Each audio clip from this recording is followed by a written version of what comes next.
നിങ്ങൾ മാർക്കറ്റിൽ ഒരു കംപ്ലീറ്റ് ബിഗിനർ ആണെങ്കിൽ നിങ്ങൾ പ്രോഫിറ്റബിൾ ആവാൻ എത്ര സമയം എടുക്കുമെന്ന് അറിയും. നിങ്ങൾക്ക് മാർക്കറ്റിലെ എൻട്രി ലെവൽ ബേസിക് കാര്യങ്ങൾ പഠിക്കാൻ തന്നെ വേണം 3 to 6 months. ഈ ബേസിക് കാര്യങ്ങൾ എന്ന് പറയുമ്പോൾ എന്താണ് ട്രെൻഡ്, എന്താണ് ക്യാൻഡിൽസ്, പിന്നെ ബേസിക് ടെർമിനോളജീസ്, പിന്നെ ട്രേഡിംഗ് വ്യൂ എങ്ങനെ യൂസ് ചെയ്യണം, അതുപോലത്തെ ബേസിക് കാര്യങ്ങൾ.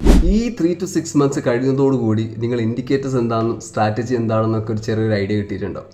പിന്നെയുള്ള 6 months to 1 year ഇത് തപ്പിയുള്ളൊരു ഓട്ടമാണ്. അതായത് നല്ലൊരു ഇൻഡിക്കേറ്റർ, നല്ലൊരു സ്ട്രാറ്റജി, ഈ ഒരു ഓട്ടം അറ്റ്ലീസ്റ്റ് ഒരു 1 year എങ്കിലും ഉണ്ടാവും. ഇനി ഈ കഷ്ടപ്പാടൊക്കെ കഴിഞ്ഞ് നിങ്ങളുടെ കയ്യിലൊരു ബാക്ക് ടെസ്റ്റ് സ്ട്രാറ്റജി കിട്ടിക്കഴിഞ്ഞാൽ ഇനി അടുത്ത കടമ്പ എന്ന് പറയുന്നത്, അല്ലെങ്കിൽ ദി ലോങ്ങസ്റ്റ് കടമ്പ എന്ന് പറയുന്നത്, നിങ്ങൾ ഈ പറഞ്ഞ കാര്യങ്ങൾ റിസ്ക് മാനേജ്മെൻറ്റോട് കൂടി റിലീജിയസ്ലി ഫോളോ ചെയ്യുക എന്നുള്ളതാണ്.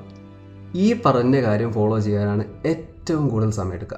ഇപ്പോൾ പറഞ്ഞ കാര്യത്തിന് 2 വശമുണ്ട്. അതായത് ചില ആൾക്കാർക്ക് ഈ ബാക്ക് ടെസ്റ്റഡ് സ്ട്രാറ്റജിയിൽ എത്താനാണ് ഒരുപാട് സമയം എടുക്കുക. ബാക്കി ചില കൂട്ടർക്ക് ഈ പറഞ്ഞ റിലീജിയസ്ലി കാര്യങ്ങൾ മുമ്പോട്ട് കൊണ്ടുപോകാൻ.